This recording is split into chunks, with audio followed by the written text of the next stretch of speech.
Hello दोस्तों, सरकार ने जनवरी में 8वें वेतन आयोग के गठन की घोषणा की थी। हालांकि वित्त मंत्रालय के व्यय विभाग ने इसी सप्ताह 8वें वेतन आयोग के कामकाज के लिए 35 पदों का ब्यौरा जारी किया है। इन पदों को प्रतिनियुक्ति के जरिए भरा जाएगा। इन कार्मिकों की 5 साल की APAR और विजिलेंस क्लियरेंस आदि को लेकर भी दिशा निर्देश जारी किए गए हैं। केंद्र सरकार ने इस वर्ष जनवरी में 8वां वेतन आयोग गठित करने की घोषणा की थी। साथ ही यह भी कहा था कि वेतन आयोग की सिफारिशें 1 जनवरी 2026 से प्रभावी होंगी। अब सरकार के 8वें वेतन आयोग के गठन को लेकर कदम आगे बढ़ाना शुरू कर दिया है। आयोग का कामकाज तय समयावधि में पूरा हो जाए, इसके लिए 35 कार्मिकों की टीम बनाई जाएगी। यह स्टाफ प्रतिनियुक्ति पर आएगा। स्टाफ की नियुक्ति के लिए आवेदन मांगे गए हैं। जानकारों का कहना है कि आजादी के बाद से लेकर अब तक यह पहला अवसर होगा जब केंद्र सरकार महज 200 दिन में 8वां वेतन आयोग गठित कर उसकी सिफारिशें भी लागू कर देंगी। देश में इससे पहले अभी तक जितने भी वेतन आयोग गठित हुए हैं उनके कार्यकाल से लेकर सिफारिशें लागू होने में तकरीबन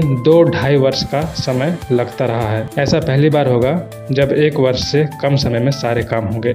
सरकार ने जनवरी में 8वें वेतन आयोग के गठन की घोषणा की थी। हालांकि अभी तक आयोग का चेयरमैन कौन होगा, कितने सदस्य होंगे, यह घोषणाएं नहीं हो सकी है। वित्त मंत्रालय के व्यय विभाग ने इसी सप्ताह 8वें वेतन आयोग के कामकाज के लिए 35 पदों का ब्यौरा जारी किया है। इन पदों को प्रतिनियुक्ति के जरिए भरा जाएगा। इन कार्मिकों की 5 साल की APR और विजिलेंस क्लियरेंस आदि को लेकर भी दिशा निर्देश जारी किए गए हैं। वेतन आयोग के गठन से पहले सरकार ने सभी हितधारकों से टर्म ऑफ रेफरेंस के लिए सिफारिशें मांगी थी। राष्ट्रीय परिषद JCM की स्थायी समिति के कर्मचारी पक्ष और अन्य सदस्यों की 10 फरवरी को बुलाई गई बैठक में 8वें CPC की संदर्भ शर्तों पर चर्चा की गई थी। कर्मचारी संगठनों ने कई मांगों को टर्म ऑफ रेफरेंस का हिस्सा बनाने के लिए केंद्र सरकार के पास अपनी सिफारिशें भेज दी थी। हालांकि अभी केंद्र सरकार ने टर्म ऑफ रेफरेंस की घोषणाएं नहीं की है। माना जा रहा है कि इस माह में सरकार वेतन आयोग शर्तों को लेकर घोषणा कर सकती है। केंद्र सरकार ने पहले ही यह घोषणा कर चुकी है कि 8वां वेतन आयोग 1 जनवरी 2026 से प्रभावी होगा। इसका मतलब है कि आयोग को 6-7 महीने में ही अपना रिपोर्ट तैयार करनी पड़ेगी। सरकार द्वारा रिपोर्ट की समीक्षा और उसे लागू करना सब कुछ इस अवधि में होगा। National mission for old pension scheme Bharat के अध्यक्ष मंजीत सिंह पटेल के अनुसार 8वें वेतन आयोग के लिए जरूरतमंद स्टाफ की भर्ती हो गई है। अब किसी भी वक्त आयोग के सदस्यों की नियुक्ति का ऐलान हो सकता है। नया वेतनमान समय से मिलेगा। डॉक्टर पटेल कहते हैं कि सरकार को इस बार ज्यादा भागदौड़ नहीं करनी पड़ेगी। इससे पहले अभी तक जितने भी वेतन आयोग गठित हुए हैं उनके मुकाबले इस बार सरकार के पास बहुत कम समय है। लगभग 200 दिन में ही सरकार को सब कुछ करना होगा। यह सब संभव है वजह 7वें वेतन आयोग के दौरान जो पे मैट्रिक्स तैयार किया गया था इस बार भी वही चल जाएगा। बस उसमें डेटा बदलना होगा। पे मैट्रिक्स डॉक्टर एक्यूरेट फॉर्मूले के आधार पर तय किया गया है। अब केवल फिटमेंट फैक्टर पर काम करना होगा। फिटमेंट फैक्टर 2.0 आता है तो न्यूनतम बेसिक सैलरी जो अब 18,000 रुपये है वह बढ़कर 36,000 के आसपास हो जाएगी। यदि फिटमेंट फैक्टर 1.9 रखा गया तो बेसिक सैलरी 18,000 की जगह 14,200 रुपये होगी। हालांकि यह सरकार की मर्जी पर है कि वह कितना फिटमेंट फैक्टर रखती है। ड्यूटी के वक्त सरकारी कर्मचारियों की मौत हो जाती है तो उस स्थिति में बीमा राशि बहुत कम है, उसे ठीक करने की जरूरत है।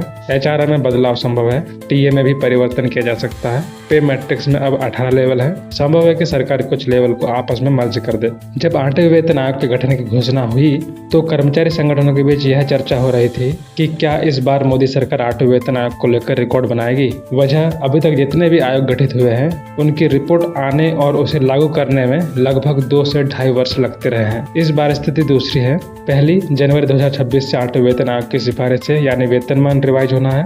अब 6-7 महीने में किस तरह से आयोग अपनी रिपोर्ट तैयार करेगा उसे सरकार को सौंपेगा। सरकार उस पर विचार करेगी। उसके बाद नए वेतनमान लागू होंगे। Confederation of central government employees एवं वर्कर्स के महासचिव SB यादव का कहना है कि वेतनमान रिवाइज 10 नहीं बल्कि 5 साल में होना चाहिए। मुद्रास्फीति का स्तर बढ़ रहा है। ऐसे में 10 साल का वर्तमान संशोधन कर्मचारियों और पेंशन भोगियों के लिए अनुकूल नहीं है। आयोग का चेयरमैन एवं सदस्य कब नियुक्त होंगे अभी तक मालूम नहीं है। इस घोषणा का टर्म ऑफ रेफरेंस क्या है अभी इसके बारे में कोई बात नहीं हुई। जब से ये बातें सार्वजनिक होगी जब इस संबंध में ठोस आधार पर अहम बातें सामने आ सकेंगी। इस बार सरकार चाहे तो यह एक रिकॉर्ड बन सकता है। अतीत में ऐसा कम ही देखने को मिलता है जब आयोग के गठन और उसके रिपोर्ट को लागू करने में 2 वर्ष से कम वक्त लगा हो। पहले यह होता था कि वेतन आयोग का सदस्य विभिन्न तरह की जानकारी एकत्रित लेने के लिए विदेशों के टूर करते थे। कई देशों के कर्मचारी संगठनों का वेतनमान देखा जाता था। अध्ययन भ्रमण में बहुत समय लगता था। अब सब कुछ डिजिटल हो गया है। किसी भी देश के कर्मचारियों के वेतनमान से जुड़ी जानकारी ऑनलाइन मिल सकती है। दूसरे देशों की अर्थव्यवस्था एवं वित्त मंत्रालयों के नए कदमों का अध्ययन भी डिजिटल माध्यम से हो सकता है। ऐसे में संभव है कि इस बार कम समय लगे। 2 दशक पहले डॉक्टर मनमोहन सिंह की सरकार के दौरान वेतन आयोग के गठन से लेकर उसे लागू करने तक इस प्रक्रिया में 18 महीने लगते थे। उससे पहले 2-2.5 साल लगते थे। सरकार को रिपोर्ट पर विचार करने और इसे लागू करने में 6 महीने या उससे अधिक समय लगता रहा है।